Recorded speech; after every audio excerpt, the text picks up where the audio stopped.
Why, hello there. This is episode 4 of Joe's super awesome podcast brought to you by Fox Carolina, and I am Joe.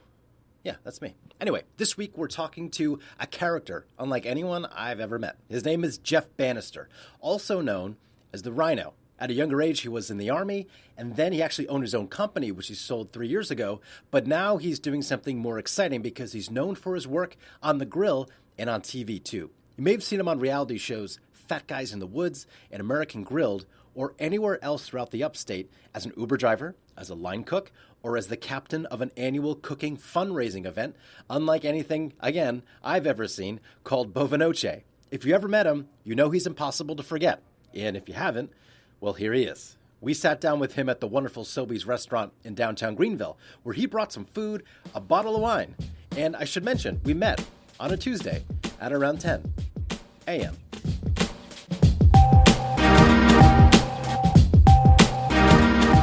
Doing a podcast in the middle of it.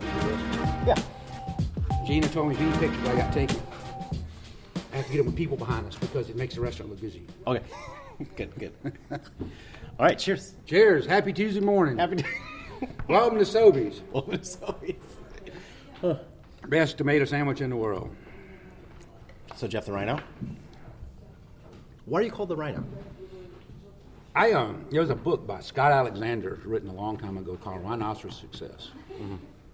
A children's book you could sit in and read it very simply. Mm-hmm. And I like it. You know, it proportions people it defines people as rhinos or cows, not color, not anything. Rhinos or cows. Mm-hmm.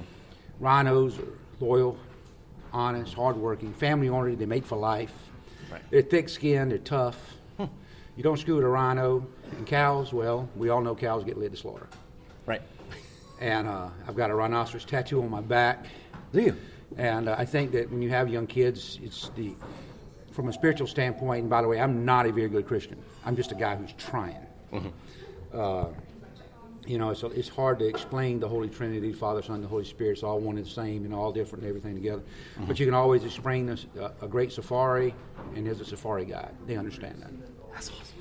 And you, what you're known for is going on adventures and doing events and just doing whatever comes to your mind at any given time. Well, that part is the ADD. I mean, I spent 3 years, maybe 4 years in special schools. In high school, I didn't learn to read till I was 16. Mm-hmm. I've got a severe learning disability just called dyslexia, and I've got attention deficit disorder, mm-hmm. which I didn't believe in until I was 30 years old.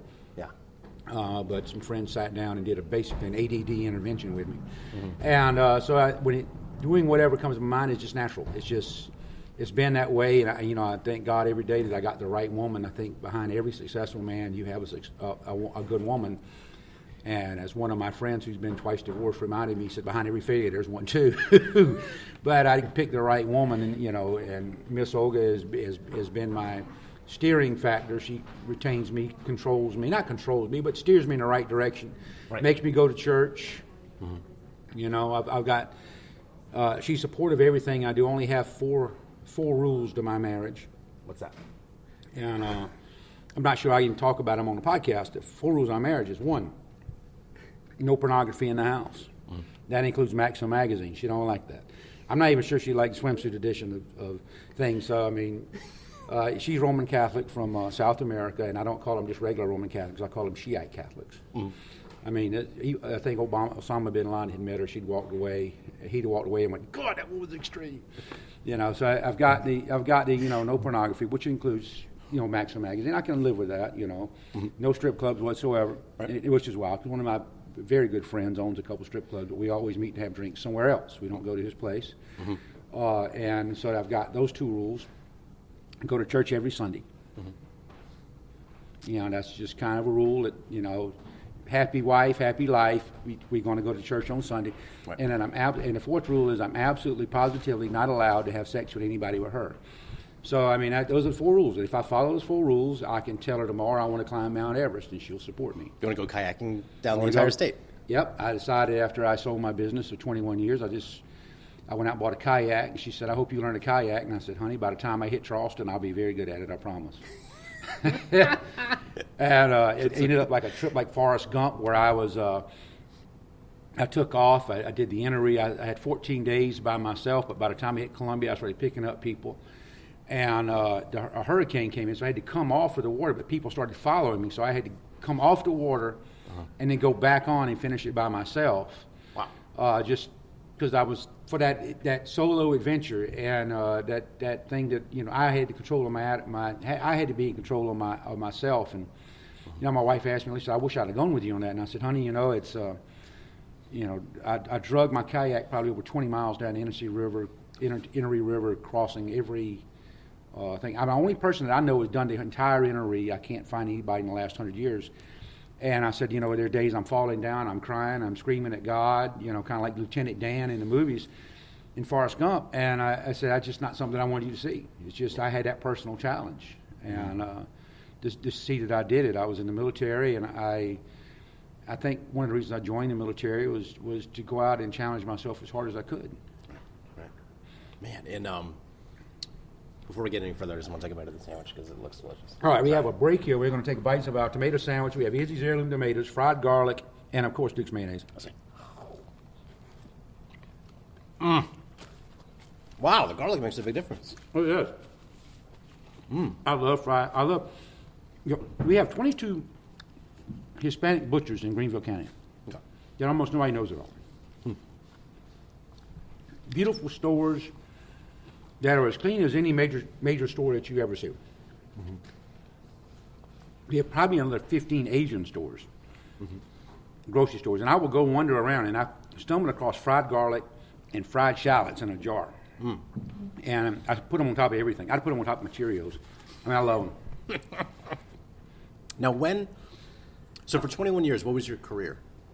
21 years, I had a company called Serve One, a legal services company with 2 offices in South Carolina. We had about 40 full-time people. I catered to the most litigious group of people in the entire country. I had 2,650 clients, and every one was an attorney. Wow. And so I had my first heart attack when I was 47. And in the meantime, I had started doing some TV shows here and there. Yeah. And it kind of got down to where I'd done several Travel Channel, Travel Channel, Destination America. I did one show for the Weather Channel. It was called Fat Guys in the Woods. Here I got all of these shows that I've done now all over the place, and I have people that see me on the other side of the street, and they'll scream, "Hey, there's a fat guy," How does it make you feel? And the last night of the Fat Guy in the Woods, I was on my own. And I took a journal with me. I take a journal about everywhere I go when I'm on these adventures. And I wrote down, I was like, it's just time to sell the business. And I wrote it down. I'm a big believer in writing down your goals, setting goals. And I wrote it down, and it wasn't, I don't think it was 3 months later, a lawyer approached me and says, "You really don't like us very much." And I went, "No, I don't." He says, "I got a guy who wants to buy your business." And I said, "Well, let's sit down and talk." Yeah. And so I sold at an age of 50, I guess I was 50 even. I'm 52 now, and but I'm 52 physically. I think my psychologist says I have the mentality of a 25-year-old. My wife says 8-year-old. But so I just kind of took off and sold and did some adventures, and I want to go back into business, probably the restaurant business. I thoroughly believe that the restaurant business probably saved my life. Wow. I went from 20 years of sitting in a 72-degree office to sitting in a 72-degree car to sitting in a 72-degree bar at the end of every day. Yeah. To now I'm walking some days as much as 6 or 8 miles in the business, and I'm, my heart's healthier. I'm moving more. I've got a lot more energy. I just feel a lot better. And you started at was Bacon Brothers to start? I had to get in shape. Yeah. Believe it or not, the kayaking did not do this miraculous. I lost some weight during the kayak trip. Don't get me wrong, but it was very easy to gain that weight back. But I needed to get in shape to where just your endurance is right. So I called Anthony Gray up of Bacon Brothers, and I said, "Hey, I need to get in shape. I'm fat," and he agreed with me. I was fat. That's what he said. He said, "Yeah." And because he was chubby too at the time, he's doing better now. But he was pretty chubby. He's a pretty chubby guy. And I said, I just need to get in shape, and I want to go back and just be a food prep, work on the line, whatever you got. And he said, sure, come on, I'll make sure you walk 2 miles a day. Now, I thought I was a freaking genius. Because here I am on to have 6 hours a day, 8 hours a day, and got up to 12 hours a day. When I'm in this kitchen and I'm walking, I'm humping, I'm lifting things, I'm throwing things, I'm cutting things, I'm moving in a hot kitchen, 90-something degrees all the time. And I thought I was a freaking genius. I'm paying this guy to help me lose weight. Right. You know, and I thought I was pretty freaking genius. It beats that $10 a month deal at the gym with no contract. I mean, I got a guy paying me to lose weight. And wow. I have a series of, that's good wine, isn't it? Oh, it's delicious. Yep. I'm drinking a Spanish wine this morning. It's 10:15 in the morning. I'm a large advocate of day drinking. It's something you believe in? Yeah, I do believe in day drinking since I turned 50. You know, I've been empty nester 6 times, so I'm ready now for a little day drinking. But so I got in shape, and I have a group of mentors that I rely on. It's called Chief Executive Boards International. They've been a part of my life for about 10 years. And it's a group of CEOs that sit around. We go into a room and we talk over every problem we can talk over. It can be from a children's suicide to a business merger, whatever, anything that you have. And these guys do anywhere from $2 million a year in gross revenue to $450 to $500 million a year in gross revenue. And these are genius guys. Some go to Wharton, Harvard, Yale. Some have graduated like me to Spartanburg Methodist College. We've all done well. And so one of them called me and he goes, I know you're planning on getting in shape. You really look like you're having fun. I'm on Facebook. And he's like, you like you're having a blast. And I said, yeah. He said, how long were you supposed to be over at Bacon Brothers? I said, 3 months. He says, it's been 8. It's time for you to move. And he reminded me, what my goals were, put me back on track. And so I put word out that I was looking, and of course Carl with Table 301, the owner, called and said, I would say his last name, but I'm so scared I'll butcher it. That's the worst thing, you butcher your boss's last name. I think it's Soby. Soby. Right. He called and said, hey, I hear you're bored, you're driving your wife crazy. Come over here and work for me for a while, and I'll put you through a boot camp. So I just do whatever Carl does. I've chefed at the Masters, which is if you're lucky enough to be chosen as a chef. I thought I was lucky enough to get chosen as a chef at the Masters, and I didn't realize it until I went. That is where sleep goes to die. And you start work at 5:30 in the morning, and you lay your head down at 11 o'clock at night, and somewhere in there you might be able to sit down for 5 minutes. I'm just like a totally different person now than I was 2 years ago. I'm in much better shape. Overall, my people skills are much better. I'm learning to be an employee again, which has been an unusual thing for me. That was one of the funniest things. I had a job interview with him. We sat down, and I dressed up nice. I hadn't had a job interview in 25 years. Yeah. And I sit down, and I'm all dressed up, and I meet him at the restaurant, and I got me a nice glass of ice water, and he goes, what are you doing? I said, I'm drinking ice water. This is a job interview. He said, Jeff, I haven't seen you at a glass of wine in 20 years. And he says, get us a bottle over here. We sat and talked, and I think it's the only glass of wine he's ever bought me in 20 years. He bought me on my job interview. And that didn't happen to my I job showed up for my first day of work, and I said, Carl, I could do this job with a glass of wine. He says, you can't drink on the job. And I went, what? You didn't tell me that. He said, you wouldn't have taken the job if I'd have told you that. Oh, my. And so you were played. I got played. I love it. The play I got played, and I love it. I'm having a blast at Nosedive. It's the kind of food I like. We got a huge beer list, a not small but nice wine list. And we've got that food that I love so much, the hamburgers, which, we got a great hamburger every day. But we got the unusual food like I was raised on, pig ear tacos. Now, I wasn't raised on pig ear tacos, but I'm from Charleston. But I was raised eating pig ears. We've got shishito peppers and some other unusual food, and I love that. That's he put me there because that's the kind of place I like. And you're from Charleston, which, of course, has an amazing food scene itself. But if anyone is friends with you on Facebook, it's great to live vicariously through you. I love following you on Facebook because you have tried almost all the restaurants in Greenville. And this is a hub of great places to eat, isn't it? We are a hub of great places. That was one of the greatest things about having my business. And the only thing I miss dearly about it is the expense account. Right. But if you were a restaurant, if you were one of the nicest restaurants in the United States, at some point I ate there. If you were one of the nicest restaurants in South Carolina, North Carolina, and Georgia, I ate there. If you were some of the best taco trucks in South Carolina, North Carolina, and Georgia, in the middle of the night at 4 a.m. in the morning, I ate there because, I mean, it doesn't really, I'm not that food guy that only wants to have the Linea experience, which I've eaten there twice, which is one of the number one places in America to eat. Mm-hmm. I want good stuff, and I tell you, like the little taco truck, Dr. Rocco's Tacos in Berea at 2 a.m. in the morning is probably the best $2 taco. I would pay $10 for those tacos. Really? I've never had I would pay $10 for those $2 tacos and sit down and eat. It's just, I just want something good. So I do live, I do live to eat. I don't eat to live. And I feel sorry for those that come to me and say, I'm just not into food that much. Mm-hmm.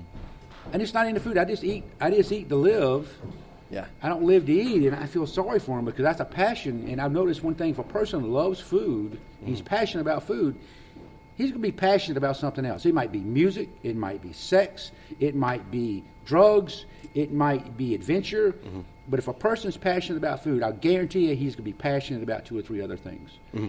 And that's who I kind of surround myself with, people who are passionate about what they're doing, whether it's food, adventure, wine, beer, good brown liquor. I love good brown liquor. Cooking, entertaining, mm-hmm. things like that. I'm the happiest when you make somebody smile and get that positive reaction from them. When you set food down in front of them, or when you welcome them into a restaurant, mm-hmm. or when you open a door for them when they leave, it's just eliciting that positive reaction. Mm-hmm. I think is the greatest part of my life. Mm-hmm. Man, and you brought that all together for what was originally called Bovinoche, but now Bovinoche. Well, yeah. I don't even like to say Bovinoche anymore. I take a bite of that tomato sandwich. Oh, I'm so good. Dude, how's your sandwich? He ate his sandwich already. That's right. He's just running the soundboard, so it really doesn't matter. He can eat anything he wants. Yeah, you should have the wine. Oh, man. So Bovinoche.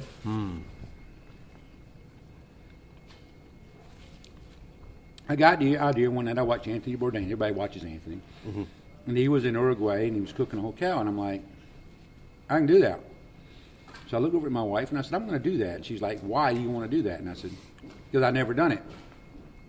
And, is that your rule to doing stuff? Is you've never done it, so that makes you want to do it? If I've never done it, I want to do it. And if I walk to a restaurant and there's something on that menu that I have never had or I've had very few times, they may have this big, beautiful steak on there that I'd absolutely love. Or they may have this dish, any particular dish, lobster mac and cheese that I dearly love. But if I got a chance to eat veal kidneys cooked by a French chef in St. Martin, I'm eating kidneys in St. Martin by a French chef. I mean, it's just, I love that. So I said, we've got to do that. And she's like, I don't know why. And I said, you climb a mountain because it's there. Right. And at the time, I wasn't in shape to climb any mountain, so I said, let's cook a cow. So the cow became your mountain. And I was a private investigator, and I had my business, so I started researching how to do this stuff. I learned how to connect with people. Mm-hmm. So I started researching Francis Mallman, who I would love someday to sit down with, and so I love this guy. Every time I see him open a bottle of wine, it's like a 5-gallon bottle of wine, or whatever liter equivalent they call these things. Yeah, it's at least a 6-liter wine. I loved it when he does that. Wow. But I loved the experience he was eliciting, so I started researching who had been to where he was at so I could talk to them about doing this, and I could see how they did it. And I stumbled across a lady who had been to his hotel, written a review, and her name was Katie McLaughlin, mm-hmm. With the Wall Street Journal. And I read the article, and I loved it, and I sent her an email saying, hey, I absolutely love this article you wrote. I'd love to talk to you about it, because next week I'm cooking a cow. Mm-hmm. And I had invested in a cigar restaurant at the time, left my office, went to the cigar place, and the guy never paid me a dime for that cigar restaurant, by the way. Never paid me back. Screwed me out all that money. But I won't mention his name. But I got a phone call from her saying, hey, can I come? I said, absolutely, love to have you. Mm-hmm. Love to have you come in. And the Wall Street Journal wants to do an article on you, and said, that's fine. They want to do an article on the event. So I'm like, sure, come on. So I started researching her a little bit and found that she was big into paellas. So I had been doing paellas, which is a national dish of Spain. It's a large, flat dish cooked over open fire with rice and saffron and seafood.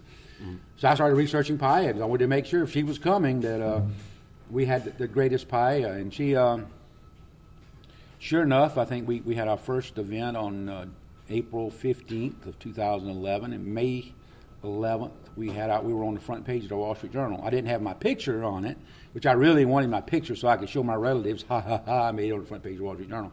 But they didn't. They just took a stock photo of a cow, but they did call me back a month or two later and did another article on me. Still didn't get my picture in the Wall Street Journal. Katie, fix that, please. If you hear this, I'll be sending this to you by email. And we grew, and we grew and grew and grew, and I started setting my goals. Like I said, I set goals. I want to feed 1,000 people, so we had a large event in Simpsonville, South Carolina. We had food for 5,000 people, 5,200 I think is what we had. We had 1,128 go through the door, and they were out of food in 45 minutes. Cool. It was the absolute most miserable experience for the customer we ever had. So remember, I want that positive reaction. I don't want the negative reaction. Right. And I looked over, because we always had great reviews and good times. The lines were always big. So I looked over and I that day, and it was just a horrible day. I got beat up with reviews for months. And I said, you know what, I had to go. I fed 1,000. I'm done. We're not going to do that anymore. Yeah. So I wanted to scale back. We went back, and like this year we sold out 250 people. Right. So I'm thinking maybe every couple of years we might do a big one. But when I say a big one, it's going to be 400 or 500 people. I'm no longer, because I want to have fun. If I'm not making any money on these events, the money goes to charity. I want people to have a good time, and I want to have a good time. So for those that have never been, what is Bovinoche? A tomato sandwich bite here first. They're delicious. Bovinoche, for the most unromantic thing would be it's a whole cow roast, where you roast all our animals whole. Mm-hmm. Whether it be goats, lambs, pigs, llamas, emus, yaks. I drove 26 hours round trip to get a yak one time. His name was Ted, which was hilarious. I named the yak Ted, so somebody sent me a text the other day, said, "Hey, that was a great picture of you and Ted." And I went, "Where'd you find a picture of me and a yak at?" Mm-hmm. And he goes, "No, I'm talking about Ted from Chopped." They sent me a picture of Ted Allen, me and Ted Allen from Chopped. I didn't even know it was taken, so I thought it was, Ted, you're a great guy and everything, but I thought you were a yak when they sent the text. But we always want to have a whole cow, and I like that positive experience from the moment somebody walks in the gate. Mm-hmm. We have usually somebody tasting liquor there. This year was tequila. The year before was Palmetto Moonshine. The year before that was 6 and 20. Somebody comes in right through the gate. We're giving them a taste of something new and exciting they've never had. And we bring them on down. We had a blacksmith there this year, Jason Reddick, doing knives and different blacksmithing things. You know, I think Bovinoche is all about showing people something they've never seen. Right. And I've got some phenomenal partners involved in that help me. Ups Country Provisions, a bakery. Their Grove right next door. It's just a great people, good people, a phenomenal setting.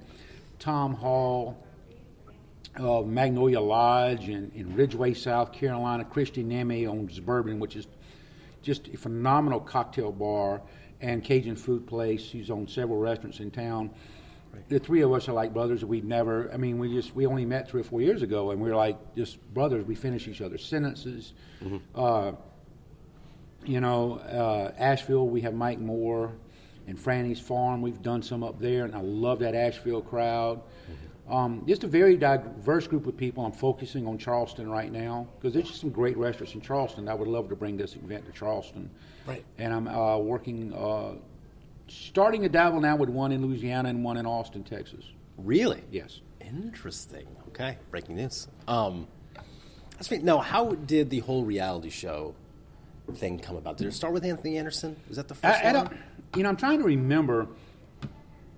In 2011, I think, somebody posted they wanted to do a grilling show in Asheville, North Carolina. Mm-hmm. And somebody had seen me in the Wall Street Journal, sent a link, sent them an email. So I sent them an email, said, "Hey, yeah, I'll grill up against anybody. I don't care." Mm-hmm. And the name of that show was American Grilled. It was on the Travel Channel and Food Network. And so I got there. And shortly after doing that show, I was called by a guy named Michael Callahan out of L.A. And that's how we say his whole name, Michael Callahan from L.A. When we talk about him at the house, I don't know where he's at now, but he's always Michael Callahan from L.A. Because that's how he introduced himself. Really? We did a show called Anthony Eats America, which was an AOL show. And Anthony Anderson, who is the principal character in the TV show Blackish. Which is really, it seems like ever since he met you, that show has taken. Oh, it's going off. I don't think it's because of me. Though. I think he's a pretty talented guy anyway. But he came to our house here in Berea, and we cooked a pig, and he's one of the nicest guys in the world. We just had a blast. And I've seen him twice since, and he asked me how my wife is, how my daughter's doing. We had Chef John Malick at the house that day, and his son was struggling in school. He picked the phone up, and he called his son and said, "Hey, boy, you know, crank it up and let's get what you're supposed to be doing in school. Stay in school. Get it done right." He's just a phenomenal guy. Wow, you and John Malick in the same room would be fantastic. Oh, God. I know him well, too. That's two different personalities. And then we have, then after that, we had the cooking channel come in. I was doing research on how to cook a llama on a website it's one of his food research websites that I don't really like anymore, so I won't say their name. I'm petty like that. And the cooking channel called and said, "Are you really cooking a llama?" I said, "Yeah, I'm cooking a llama." And I said, "We're doing it this day." So they came in and put us on a show called Man Fire Food with Roger Mooking. And there's along that time, we had Great TV, which is a YouTube channel, do a little show on us for that first Bovinoche, and they saw that also because I led them to it, and that has over 1 million views now of us cooking the first cow. Wow! And so they came in and put us on, and they still rerun that show because every time they rerun it, I get friend requests all over the place. But one of the things I go back to Anthony Anderson was that was filmed in 2011. He did 12 shows, but our show was put up for a Webby and a Streamy because it was the most viewed show that AOL did at the time. And Maya Ruiz from Channel 4 texted me last week. She was in a hotel in Orlando, Florida, sent me a picture of me on the TV screen. No way. They have sent that out, and another friend of mine sent me a picture of me the same week in Las Vegas, in a hotel in Las Vegas. They're doing that on the TVs now at the hotel, which I just thought was so. That's still got longevity to it. And so I mean, those things kind of snowballed, and Fat Guys in the Woods just revolved around me sending a tweet one night. I said, I like this show. I'm from the country. Of course, you can't tell them that. Yeah, I would have thought New York City. When you want, you don't really want to tell them that in a tweet. That you've gone out in the woods and you spent days out in the woods and that you were military and you're used to being out in the woods and camping. You got to dumb that down. I said, I'd really like to do a show. And that tweet led to that show. And it's just kind of grown now. What was your first opening line in Fat Guy in the Woods? I remember it well because I'd only seen snow about 6 times in my life. And when they called me, I was in St. Martin. They said, "You're going to be on this show. You're in the Caribbean. Fat Guys in the Woods." I'm in there. I was there. Remember it well. I was in St. Martin for 9 days. I gained 17 pounds in 9 days. On the next to the last day, they called and said, "Hey, we're going to have you on this show." And I said, "Okay, I'm fine. Just please don't send me to Colorado." I'd heard that they were researching Colorado, and this is November and December, and I'm like, "Please, please, please, please, please don't send me to Colorado. I don't want to be that cold. Don't send me to Colorado." And you said, "Sir, I can assure you, I promise you, we're not sending you to Colorado." I said, "Fantastic. Good. Great." And when I got home, I had a list of stuff that I had to buy. I called my local outdoor store. Well, I got a list, and I'm like, I'm not going to Colorado, but all this stuff is cold weather stuff. So they sent us to Drummond Island, Michigan, put me on an icebreaker across to go to the island in December 11th. I remember that. And I'm stepping out into 8 inches of snow, and I'm sitting there thinking, this is unbelievable. And they said, "What do you think?" And I said, "I think my nipple dropped off 5 minutes ago." Yes, it was 8 degrees. That's a good start. We were in Drummond Island, Michigan, and over the period of 7 days, the weather fluctuated from 8 degrees to 45 degrees. And my wife and I were so concerned about me freezing to death that I had enough clothes on to survive a negative 50 degree in the Arctic. Holy smokes. Yes, I had the most beautiful tan in the world that no one got to see. And, I lost 20 pounds in 6 days. Just so you know, I lived in Colorado for 4 years. Colorado's warmer than Michigan. I didn't know that. All I knew, they were researching Colorado, and I saw them up in the snow. Don't send me to Colorado, please. Colorado would have been really I remember looking across that lake in the morning and seeing Canada. And as I look across and I see Canada and the icebreakers are breaking through there, I'm like, what have I done? What? I don't. And of course, it was a great show. I mean, yeah, they pay you very little money, but of course they didn't have to put any money out for hotels, food, right? Nothing. No pillows. No nothing like that, baby. He goes, we're going to take you out in the woods, and with a guy named Creek Stewart, who is absolutely one of the nicest human beings I've ever met in my life. Mm-hmm. I think to quote Winston Churchill, he has absolutely every virtue I hate and none of the vices that I love. I mean, he is an Eagle Scout through and through, does not cuss, does not smoke, never has done drugs, he does not drink. Wow. He is exactly who you see. And we spent 6 days out with a survival expert, 24 hours a day, and we just had an absolute blast. And I would advocate that with anybody. If you see something that Creek's doing, I think he does Escape to the Woods now or something like that. Mm-hmm. It is absolutely a phenomenal thing. He's a super nice guy. That's awesome. And I'll let you take another tomato bite. Tomato bite.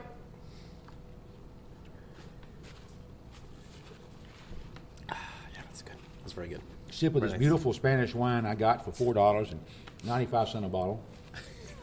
What I learned about wine is that the price of it does not mean quality. It means over 80% of America will not spend over $10 on a glass of wine. Right. I've got a tip for your listeners. What's that? I love waking up and making my wife a mimosa on Saturday and Sundays. You know, it's a little orange juice and a little champagne. It's wonderful. But I recently discovered that you can get, I don't know if I can say the brand. Can I say the brand? I don't see why not. V8 Fusion. Okay. Mango peach. So we did that. We got some cheap Prosecco, and we were drinking V8 Fusion in my little tiny swimming pool in the backyard, and we were relaxing. And I turned the V8 Fusion over, and I realized that for about every 3 mimosas I get a full serving of vegetables. Hey. And I'm like, this is unbelievable. It's like 2.5 sweet potatoes in every jar. There's a carrot in every jar, and there's grapes, there's mangoes, there's peaches, and I'm like, it's a health drink. It is. It's a health drink. And I haven't tried it with tequila yet because, you know, tequila is much healthier than vodka. And I'm like, honey, this is a lifestyle change for me. You're on the health train. No, tequila's healthier than vodka. It is. Tequila's much better for you than vodka, just not in excess. Interesting. There's some scientific facts on that. Oh, yeah. Scientists and stuff. But, I mean, you would do this V8 Fusion, you get a serving of vegetables in every drink. Wow. That would change the way America consumes alcoholic beverages. This segment brought to you by V8. This segment brought to you by V8. Oh, man. All right, so you have another show coming up that's going to be airing, correct? And Chopped. This is me chewing a tomato sandwich and talking. Sorry. So rude of me. In May, my wife, in late April or May, I had been on the list for Chopped for a couple years. Being in South Carolina, it was very expensive to get me to the show and back. Where's the show? The show is in Queens, I think. Queens. Okay. I don't know. It's like a secret. Okay. I'm serious. You show up at this hotel in Bayside, New York, and they put you in a van with people you've never met, who they made sure stayed on different floors, so you never met them. Okay. And you go to this park where you don't know where you're at, and you film for 2 days. I mean, it's just huge. Everything's a secret. So we went and we filmed up in New York at, I think, Queens or Brooklyn. I think it was Queens. They all blend together up there. And we were up there for about 6 days. And we had a blast, but I was filmed for Chopped. And once again, I'm the only non-professional. I'm not a non-professional cook. I don't do competitions. I've never been to culinary school. Yeah. And gets real chefs, which I always love because that means I can swing for the fence. I have nothing to lose. But if they lose to Jeff Bannister, their reputation's shot. Smart. And we have that coming up August 8th at 10 o'clock at night. we're going to have us a little party over at Hall's Chop House Great. that night. Invite everybody to come over and get one of Hall's Chop House nachos. I love their nachos. I haven't been to Hall's Chop House. Oh, yeah, I love it. I heard it's really, really great. Yeah, it's a great place. A little expensive if you go down and eat steaks, but you got a bar menu. It was phenomenal. And, get a glass of wine. They have a food out every afternoon at 4 o'clock. They put food out for you to nosh on while you're drinking your after dinner wine. Or my wine that I drink after I drink. And and we relax. And so we'll be there at 10 o'clock on August 8th to let the world know exactly how I did. That's fantastic. So what is it about those reality shows? Why do you love doing them so much? I think it's an adventure. Yeah. Everyone's an adventure. It's fun. It puts me in places where I don't often get to go, whether it be Drummond Island, Michigan, on an icebreaker in December, or in New York, where I got to, the first show I was able to take my wife. And she doesn't even know how I did. I wouldn't tell her. Wow. Yeah, so it's top secret. Is it top secret? Oh, yeah, super top secret. So you can't tell me. Yeah, they'll own me if I say anything. And my wife and I wandered around Manhattan for 6 days. It was great. First time she's been able to go out with me and do this stuff.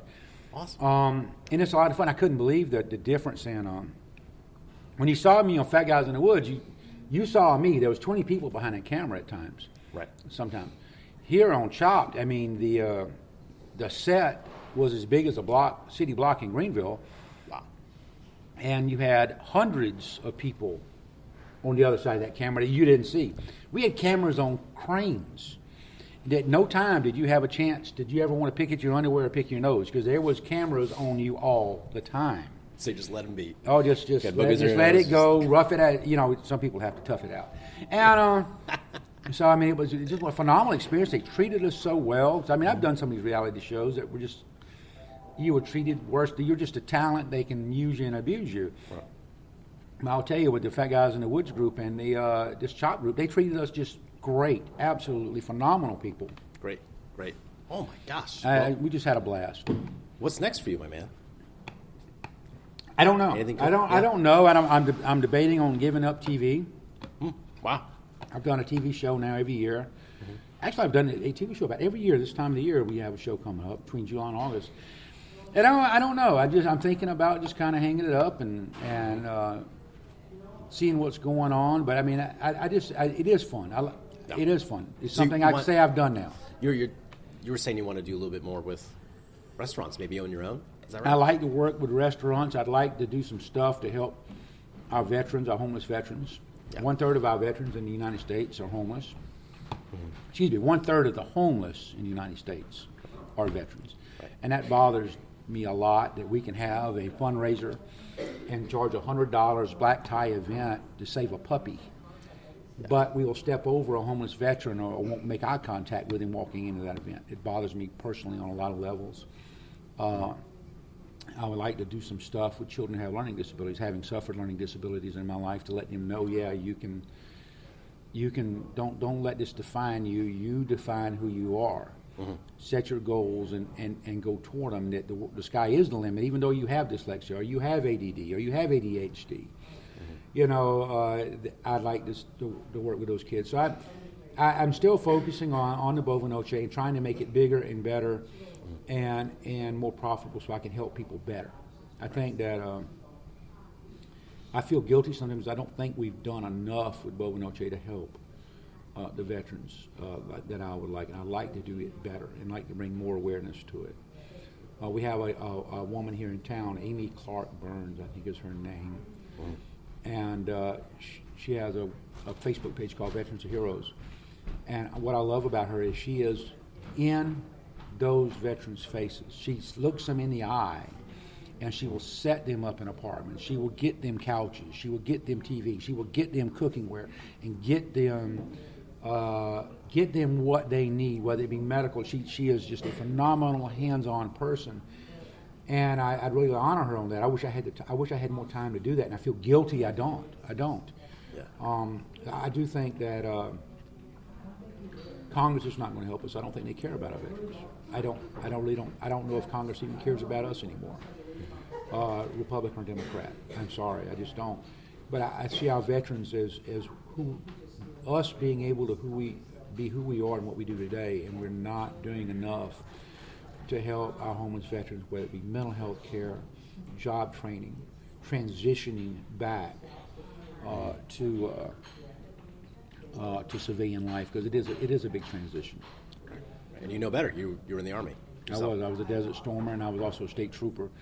And I believe in serving my country, and I serve my state. And I think there's some transitional issues that we are not addressing properly. Yeah. So when's the next Bovinoche? You have a date yet? We don't have a date for the next Bovinoche yet. I'm looking right now at one in Ridgeway and Charleston next year. I always look forward to September, October, November, because usually I get this time off, because from February to July I'm cooking somewhere, doing something. Yeah. So now it's time for me and Miss Olga to spend time together, and we're going to do some traveling up to Michigan and cook for some mentors, and just have fun right now. Mm-hmm. Awesome. Just go out and have fun for a month or two, then we get to stick my head back down and figure out where Bovinoche is going, what it's going to do, where's going to be the next place to go. But there will be another Bovinoche, don't worry about it. Awesome. There will be another one. Jeff the Rhino, a pleasure. Thank you for the tomato sandwiches and the wine. Thank you very much. And if y'all need to contact me, I'm at www.icookWholeCows.com. How you like that part, the .com? I love it. That's my favorite part. Guys, y'all have a good day. Thank you, Joe, for having us. Thank you. Thank you.